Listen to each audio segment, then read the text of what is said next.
Të nderuar shikues, mirëmbrëma, do të njihemi bashkë me edicionin qendror të lajmeve këtu në kanalin 7, ndër të tjera do të ndiqni.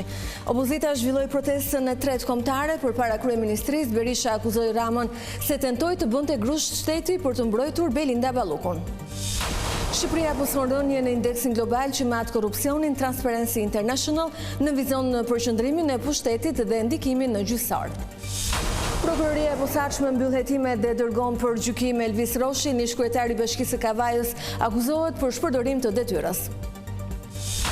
Vijojnë dëshmit në gjyqin e Plumbit të Artë, një nga vrasësit me pagesë rrëfen atentatin ndaj biznesmenit dhe plagosjen e bashkëpunëtorit të tij, Nuredin Dumani.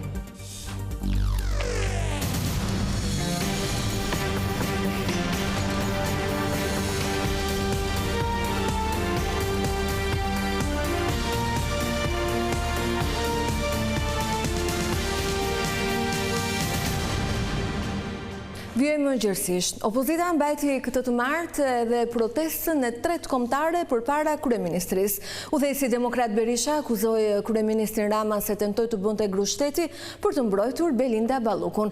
Sipas tij, opozita nuk do t'i ndalë protestat deri në krijimin e një qeverie teknike. Në përfundim të fjalës së Berishës, protestuesit sulmuan me fishek zjarr dhe molotov godinën e kryeministrisë. Për të tretën herë, Partia Demokratike dhe aleatët e saj zhvilluan protestën kombëtare kundër qeverisë. Të mbledhur në bulevardin dëshmorët e kombit me pankarta në duar, tubuesit kërkuan ndërheqjen e kryeministrit Edi Rama, ndërsa hodhën akuza ndaj Belinda Ballukut. Duke cilësuar si armikun e shqiptarëve, kryedemokrati Sali Berisha pretendoi se Edi Rama bëri gjithçka për të shpëtuar numrin 2 të qeverisë.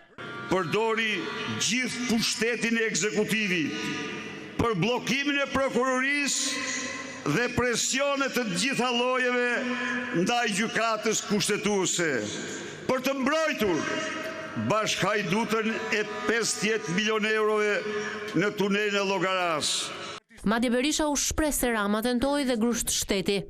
2 muaj Edi Rama u përpoq të bëjë grusht shteti për të mbrojtur Lubin, sepse mrapasaj është vetë ai, është vetë Edi Rama. Mirë po, faza e parë e këtij grushti shtetit dështoi. Dhe këtu, ju, burra dhe gra, djem dhe vajza në këtë shesh, ju qytetar shqiptar guximtar, keni të gjithë pjesën e kontributit tuaj me protestën tuaj. Berisha i siguroi qytetarëve se këto protesta nuk janë të kota, por dëshmojnë revoltën e shqiptarëve ndaj padrejtësive, që sipas tij po bëhen prej 13 vitesh rresht. Edi Rama është kërcënimi më i rrezikshëm që të i kalon edhe ato kërcënimet e regjimit stalinist të Enver Hoxhës, po t'ju referohemi shifrave, fakteve, ngjarjeve. Krye opozitari e cilësoi muajin shkurt si momenti që qytetarët do të marrin drejtësinë që meritojnë prej kohësh. Fitore, fitore, fitore. Menjëherë, pas përfundimit të fjalës së liderit demokrat, protestuesit sulmuan me fishek zjarr, gur dhe shishe molotov godinën e kryeministrisë. Efektivet e policisë ju kundërpërgjigjen protestuesve me ujë me presion nga 2 autobotët e vendosura në shkallët e godinës qeveritare. Gjithashtu, disa protestues tërhoqën me forcë kangjellat rrethuese të vendosura përpara kryeministrisë, duke u përplasur me policinë.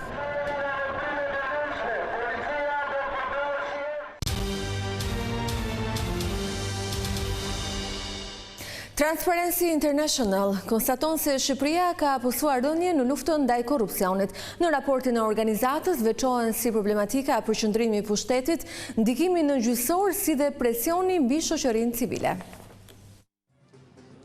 Shqipëria bie 11 vende në indeksin global të korrupsionit. Sipas raportit të fundit të organizatës ndërkombëtare Transparency International për vitin 2025, vendi ynë ka shënuar një rënje të dukshme në renditje dhe ka humbur 3 pikë krahasuar me vitin e kaluar.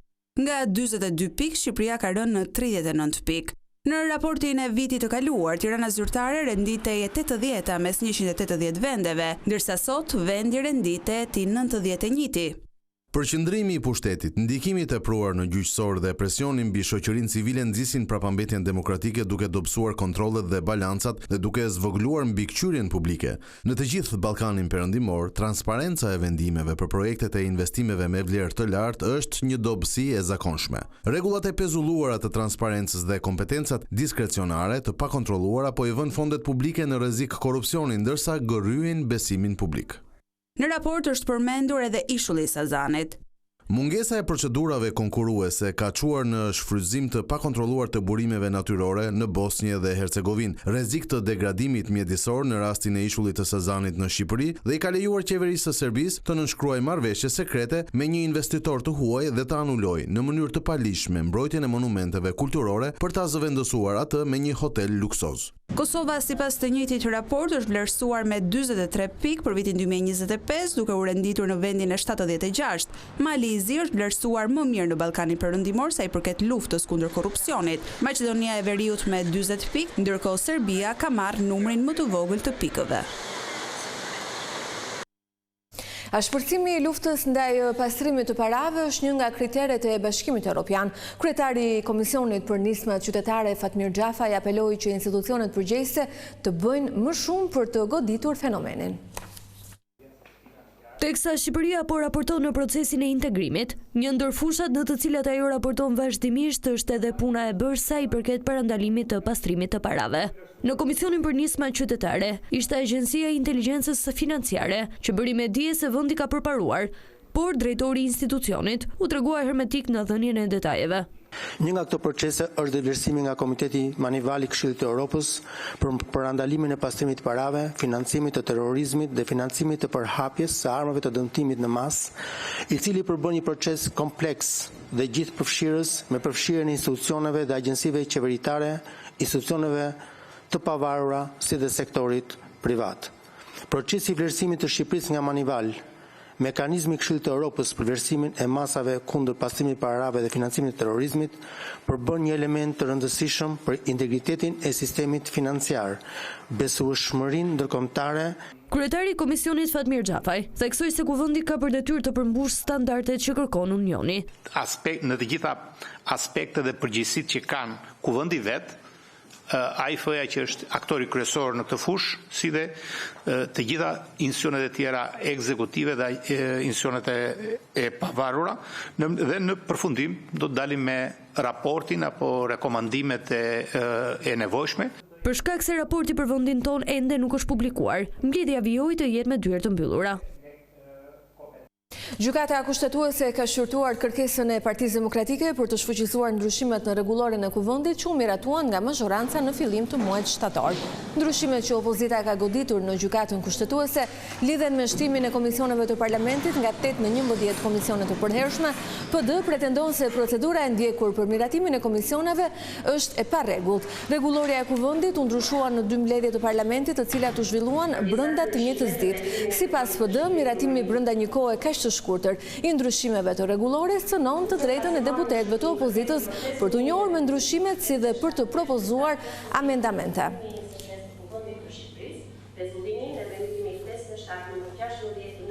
Prokuroria e posaçme ka përfunduar hetimet ndaj kryebashkiakut të Kavajës Elvis Roshi, duke dërguar dosjen për gjykim. Pak ditë pas paraqitjes së Roshit në SPAK, ku firmosi mbylljen e hetimeve, prokurori Elvin Gokaj ka depozituar kërkesën për të kaluar çështjen për gjykim. Gjyqtar për shqyrtimin e kërkesës së prokurorisë është caktuar Rudina Palloj, ish kreu i Bashkisë së Kavajës, është marrë i pandehur për veprën penale shpërdorim detyre.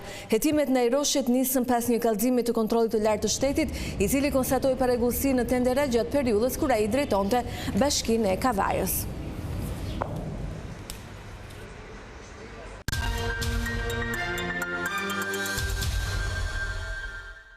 Për vrasjen e një biznesmeni në Tiranë, si dhe të djalit të tij, janë ofruar 250.000 euro. Dëshmia është dhënë këtë të martë në procesin e dosjes plumbi art nga vrasësi me pagesë Henrik Hoxhaj. Ai tregoi se si dështoi atentati pavarësisht pagesës së lartë.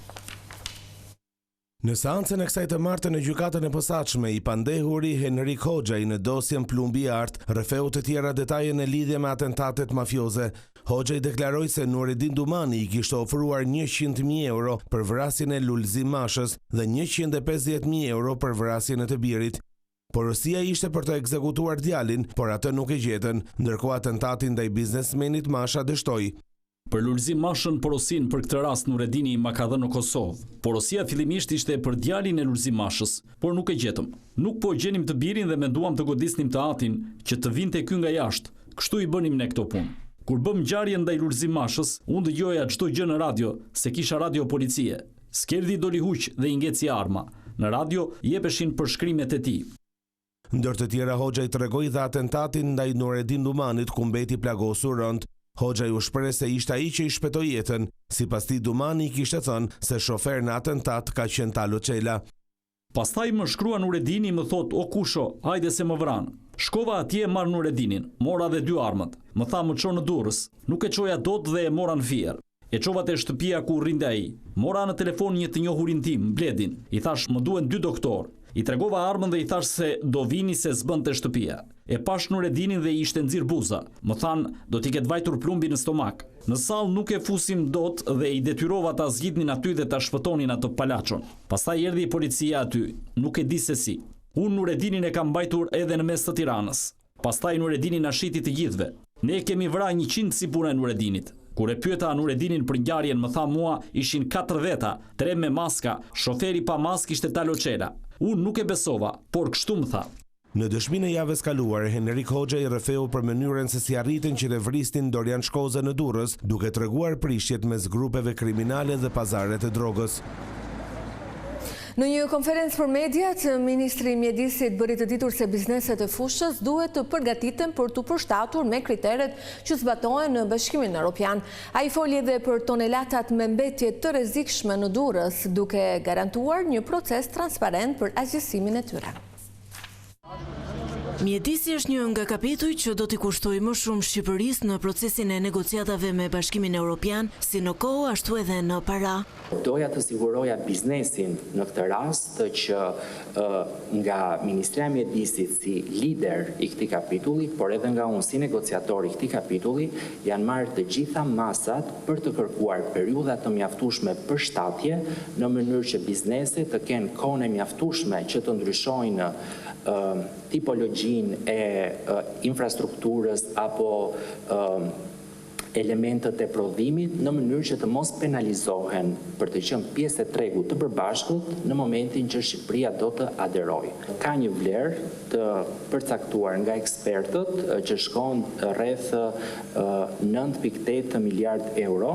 Mbi një vit pas sekuestrimit të rreth 2800 ton mbetjeve të rrezikshme që u kthyen nga Tajlanda dhe që mbahen ende në kontejner në Porto Romano, Ministri i Mjedisit Sofjan Jaupaj, gjatë një konference me gazetarët, tha se ekzistojnë 2 rrugë që mund të ndiqen për asgjësimin e tyre. E para, nëse do të vlerësohet që do të ketë një eksport të këtyre mbetjeve për të asgjësuar në subjekte të huaja, Ministria e Mjedisit do të angazhohet me Agjencinë e Administrimit të Pasurive të Sekuestruara për të plotësuar gjithë dokumentacionin ligjor, nëse në vlerësimin e ekspertëve të agjencisë, por edhe të instancave legislatuese, do duhet që këto mbetje të asgjësohen në territorin e Shqipërisë. Ministria është e gatshme po ashtu të japi mbështetjen e saj me gjithë subjektet private. Sa i takon reformës së menaxhimit të mbetjeve, ministri bëri të ditur se Shqipëria është e ndarë në 10 zona dhe për secilën prej tyre janë hartuar plane të detajuara investimesh, të cilat do të nisin gradualisht nga viti 2026 dhe do të vijojnë në vitet në vazhdim. Policia është përplasur me banorët në Durrës pasi ata tentuan të futeshin me forcë në zyrat e bashkisë. Ata pretendojnë se një projekt për qendrën historike të qytetit sjell prishjen e shtëpive të tyre. Një grup banorësh në Durrës është përplasur me policinë pasi tentoi të hynte me forcë në mjediset e brendshme të bashkisë. Konflikti erdhi pasi më herët banorët bllokuan për pak minuta rrugën që kalon pranë bashkisë, duke kundërshtuar projektin TID dhe ndërtimin e Unazës që lidh Surrilat me rrugën Aleksandër Goga. Dhjetra efektiv të policisë së Rendit dhe policisë bashkiake e qëndruan pas derës së bashkisë duke mos lejuar banorët të hyjnë brenda. Nga ana tjetër, në të njëjtën kohë, po zhvillohej mbledhja e Këshillit Bashkiak dhe banorët kërkuan të merrnin pjesë në këtë takim. Policia shoqëroi 3 persona, ndërkohë që pasi këshilltarët në mbledhjen e Këshillit të rënë dakord, një përfaqësues i banorëve hyri në mbledhje për të parashtruar kërkesat e familjeve, si dhe arsyet e kundërshtimit të tyre për projektet e mësipërme. Takimi i banorëve të Rjollit me kryebashkiakun e Shkodrës nuk prodhoi asnjë rezultat. Benet Beci përjashtoi mundësinë e ndërhyrjes për zgjidhjen e problemit me argumentin se pushteti vendor nuk ka kompetenca për investimet në Bregdet. Banorët e Rjollit, të cilët prej ditësh protestojnë duke kundërshtuar ndërtimin e një resorti turistik në zonë, kanë zhvilluar një takim me kryebashkiakun e Shkodrës Benet Beci, por kanë dalë pa asnjë zgjidhje konkrete. Sipas banorëve, kryebashkiaku ka deklaruar se nuk ka kompetenca për çështjet që lidhen me Bregdetin. Konsumojmë ato problemet që ne kemi në lidhje me çështjen e pronësisë.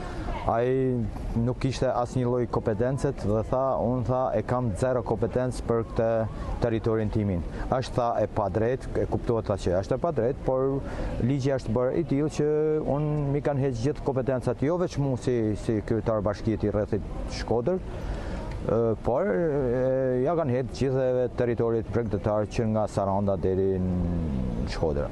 Protestuesit thonë se nuk kanë më shpresa as tek institucionet qendrore. Për sa i përket ministrisë ose kryeministit, nuk presim as edhe një shpresë, sepse ka pas kohë të na dëgjoj prej gjitha këtyre ditëve dhe ka pas situatën sa shumë e acerume.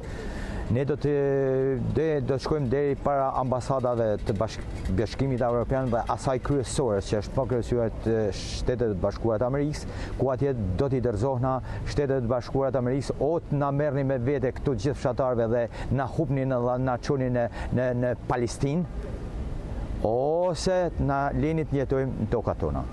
Një ditë më parë, ata protestuan edhe para prokurorisë së Shkodrës. Banorët kërkojnë ndalimin e menjëhershëm të punimeve, ndërsa u bëjnë thirrje institucioneve të hetojnë dhe të marrin masa për këtë çështje. Projekti në fjalë parashikon ndërtimin e një kompleksi turistik në një sipërfaqe prej rreth 146 hektarësh në zonën ranore pranë Velipojës. Tu kemi përfunduar, në falenderoj për të mendjen, bashkë natën e mirë.